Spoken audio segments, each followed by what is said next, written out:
this is just to give you a little help on, actually it's both problems 332 and 335. Basically, they both require you to define an alternate coordinate system.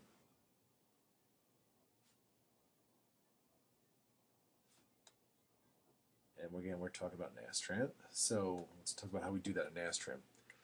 So the first problem, 332, asks you to consider modeling a pressure vessel. Let's see, this should be horizontal, with a row of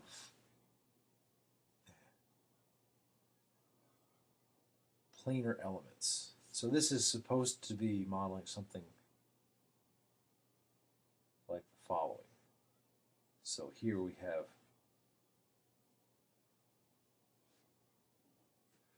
a pressure vessel with an internal pressure P. So this section here is what's being modeled. All right? Now, it's axisymmetric, so you could use axisymmetric elements, but this would be it really is a planar problem, especially if this is thin through the thickness out of the page, it's plane strain, plane stress, and if it's thick, it's plane strain. Now, the way they ask you to set up the boundary conditions is basically to put it on rollers on these edges, and that is to model the symmetry in theta, okay?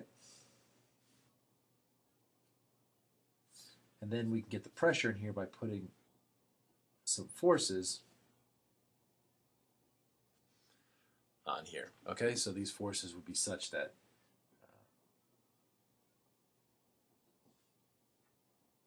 whatever this distance here is, I'll call that S, the force times S is equal to,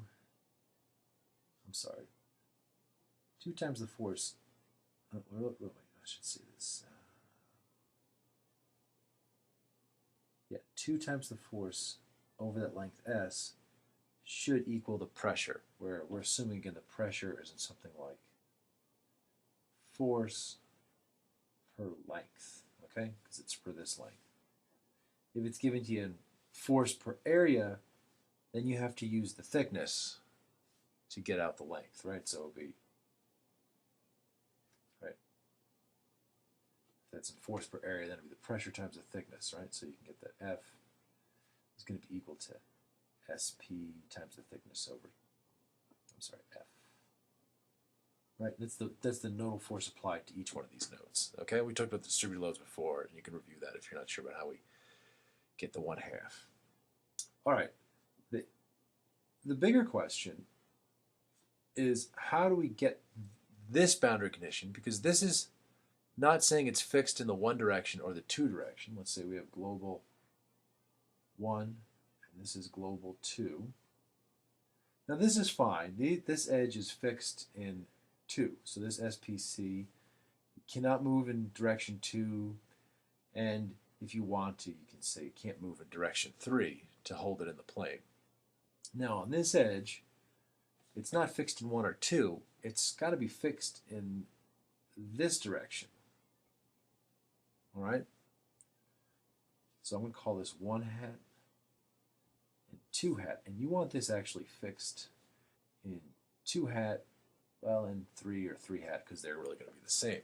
So you need to define an alternate coordinate system. There's several ways to do that in Nastran. There's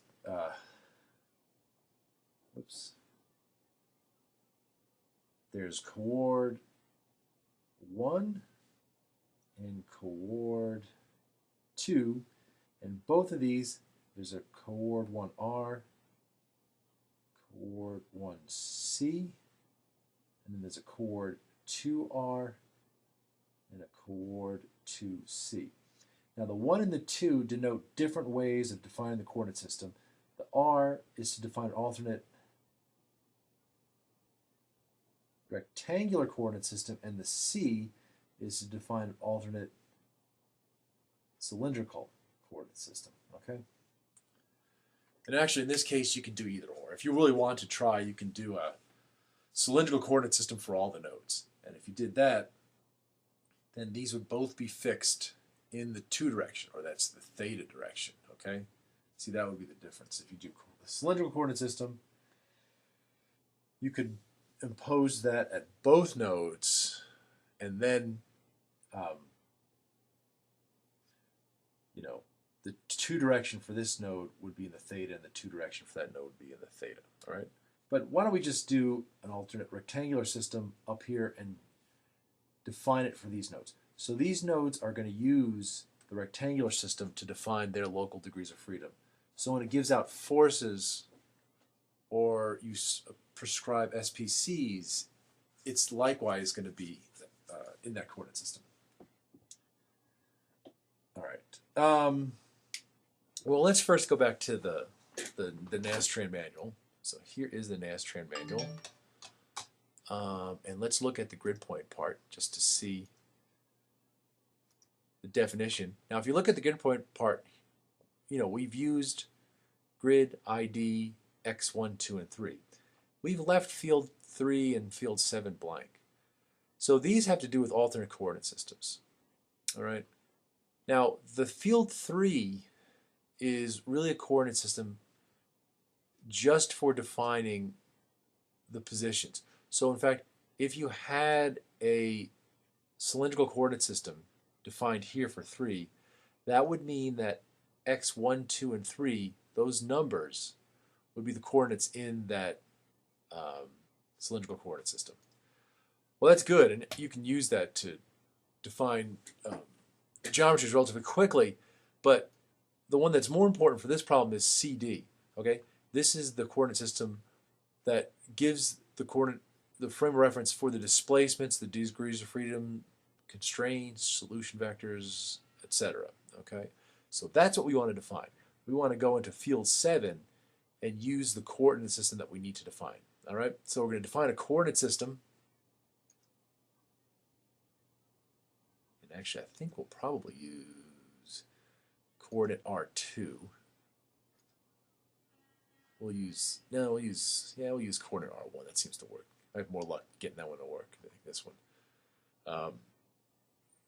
To define a new coordinate system, and then we'll stick that into the nodes on the top edge. For these nodes, we'll use that rectangular coordinate system, and the way we'll do it is, right, setting field 7 for those nodes. Okay, so let's just put some node numbers on here, right? So this is node 1, 2, 3, 4, 5, 6, 7, 8, 9, and 10. So we need to define the hat coordinate system, and we use that for nodes 6 through 11. Okay, and you can't see any of that stuff. Right, we're going to find the hat coordinate system, and we'll use that for nodes 6 through 11. So that's going to be in field 8 of their respective grid definitions. Okay? All right. So let's look at how we define coordinate systems. So let's go back to the coordinate system part here. So the difference between 1 and 2, both for rectangular and cylindrical, is that 2 defines, they both have to use points to define the origin, and then another point that defines, so the first point defines the origin, the next point defines the direction of the z vector, so point 2 is on the z vector, and then point 3 is in the xy plane, I'm sorry, the xz plane. So that defines the location, the orientation of the x coordinate, and then y is perpendicular to it. All right. Okay. The second approach allows you to define it with the actual coordinates of the points. The first one allows you to define it with with actual existing grid points. I kind of prefer this approach because I think, honestly, although I could be mistaken, if I remember correctly, HyperMesh has some issues with this card. It doesn't seem to like it, but anyway. You can fool around with it if you want. I have no issue with that. I just tend not to use it. Okay, so if we look at this particular problem here, that's of interest to us, right? All right. What we want to do is define a coordinate system that lines up here. Now the origin can be anywhere. In fact, I'll pick the origin to be node 1. So we're going to use coord 1r. All right. We'll give it a number. Maybe it's 10. That's the coordinate ID. And then grid point 1. Grid point 1 is the origin. So I'm going to use node 1. That's G1. That defines origin. All right, the second one has to do the z-axis. So this is grid point 2. This defines the z-axis. All right. So I don't have any points in z. So maybe the second one actually might have some benefits to it. But in this case, we're going to have to define another point. 1, 2, 3, 4, 5, 6, 7, 8, 9, 10. Let's define a point 12. We need to define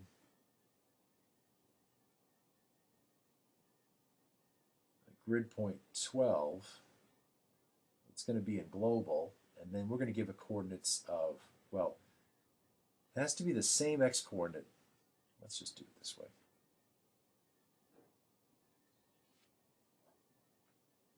So let's assume this is at 0, 0, although we probably have it somewhere else, right? So then the grid point is going to be x is equal to 0, y is equal to 0, and then z is like 1, okay? This would be grid point 12. So that now sets up the z-axis coming out of the board. All right. So now we need to define something that's in the 1 plane. Well, that's a little tricky. I probably should have picked a different node. So here would be the one direction, right? I don't really have any points on here, so actually, now that I think about it, I probably should have put the origin here at node 11. So let's change the origin to node 11, and we'll change grid point 12, the one that defines the z-axis, to have the same, whatever it is, the x-coordinate for grid point 12, okay? And now if that's the case, all right, then you can define any one of these nodes that lie in the x, z plane to be the third grid point. So for example, you could use grid point 9. So this defines the x hat direction, okay? You can see that picture again a little more clearly just before here, right? So this is the origin, the second point defines the z location, and then the third point gives you the x location, or the xz plane, okay? So this now is going to define this coordinate system, and it's located right here, all right? So again, for nodes 6 through 11 in field 8 of their grid definition, you're going to use this ID 10, okay? And that's going to specify that you use that coordinate system for those nodes. Now, when you do that, what does that physically mean? Well, now that we've defined these to use this coordinate system for all its nodal values, output values, degrees of freedom, so on and so forth. That means if I do an SPC, I'll give it some set, 20, at node 9, let's say, and then I fix it in 2 and 3, that's fixing it in 2 and 3 in its local system. And likewise, if I want to do a force, put it load, set 21, at node 11, right? If I give it some value, I think it's the value first. First it's the value, so I give it like 100 pounds. That's the value. and then its direction, and you can't see this again, I'm sorry. So it's defining a force at grid point 11 as a value of 100 pounds, and now we give it a direction as 1, 0, 0. That's a unit vector in the x direction, but it's in the x direction for the coordinate system defined at that node. So it's actually going to give me this normal vector, so I don't have to figure out the angle. Okay? That's pretty much it. And then when you run it, when it gives you the displacements in the FO6 file, the nodal displacements are going to be in terms of x1 hat and y2 hat. Okay? All right. Now the second problem has to do with coordinate system as well. It asks you, so this is problem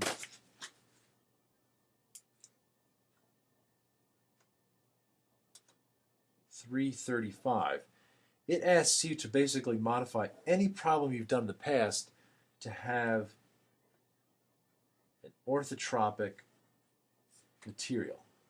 So in Nastran, this is going to be mat 8. So this is an orthotropic 2D material. Okay? Okay. And if we go and look at the material section, you can see what's going on there. This is just simply a material that has an orientation. So if we go to mat 8, so this would be for modeling things like, composites or wood, or even metals that have been worked in a particular direction, so they have different properties in one direction than the other. So here you can see is the relationship, the stress-strain relationship for the orthotropic material, the 2D orthotropic material. You have to define a Young's modulus in one axis and a Young's modulus in a second axis. All right. So if it were a composite material, and this were the direction that the fibers would go, you might call this the one direction and this the two direction. Okay? And you can't see that again. I have to keep remembering you can't see that. Right? So if we define a composite material, here's the fiber direction, you might call that the one direction and that the two direction. So in fact, if you had this thing meshed up, so here is the part. Well, let's put a hole in it just to make it a little more interesting. So it's a composite material with a hole in it. Right. The elements will, in general, not be aligned with the coordinate system. I mean, they're there just to mesh the part. Okay, however it will go, right?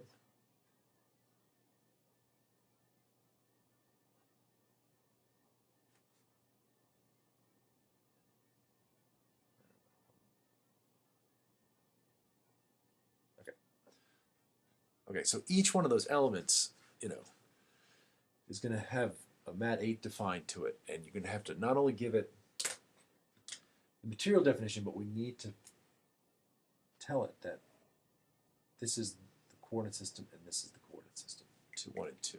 All right. So, possibly, I guess there's two. Let's make it a little different. So let's assume that here's the global 1 and 2. This is global. But let's say that your material is such that the fiber direction is actually on a 45. So let's assume that actually if we look at the fiber, it's really defined on a 45-degree angle. Okay? So this means we need to have a coordinate system as follows. 2, or 1, and 2 would be this way, right? It doesn't matter. Or you could do 1 down this way, and then 2 this way is fine as well. Okay?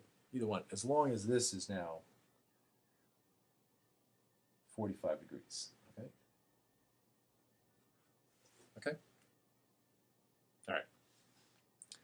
So if you go back and look at this card, this does not have any coordinate system to it. This is just where you define the properties E1, E2, and then there's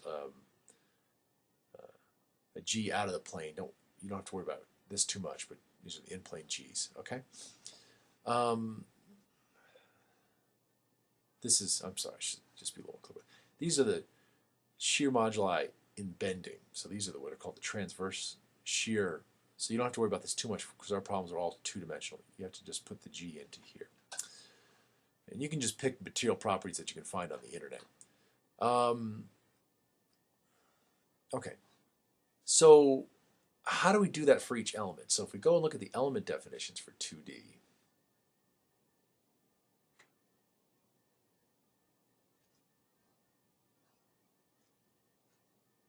here is, well, if you look at this field 8, no wait, field, where is it? Oh, this is the property card. I'm sorry, it's in the actual element card itself, right? Field 8 here, here's the element card, and you have the same field for the triangular elements. You have a theta or a material ID system.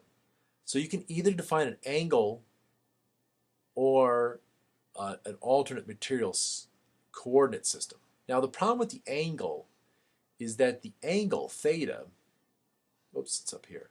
The angle theta is the material property orientation angle in degrees, but it is defined with respect to an element coordinate system. So if you actually define an element through its grid points 1, 2, 3, and 4, that sets up an element coordinate system. So basically, there's an element, the x-axis for the element is the one that splits the sides 1 to 4 and the side that connects 2 to 3. All right. Z is perpendicular to that out of the plane, and then the y is, in the element plane but perpendicular to the x-axis.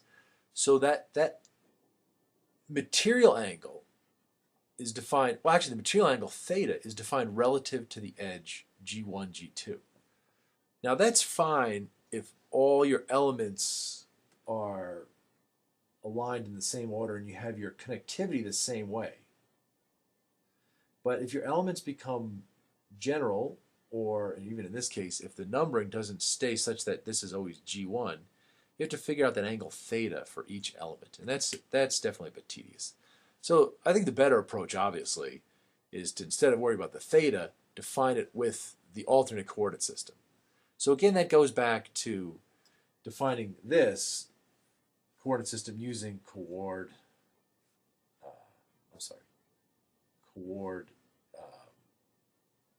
1R or coord 2R, just like we did before. So you'd have to have some points or define some points such that this would be grid 1, grid 2 would be coming out of the board. Then the third grid point would be along the x-axis, along that 45. And then you give that coordinate system an ID, and that's what you're going to use in each one of the elements in that field 8. Okay? And if it's an integer, not a floating point number, it knows that that's a coordinate system and not an angle. Okay? So that's how you do those problems. I think that's pretty much all you need to know for doing those.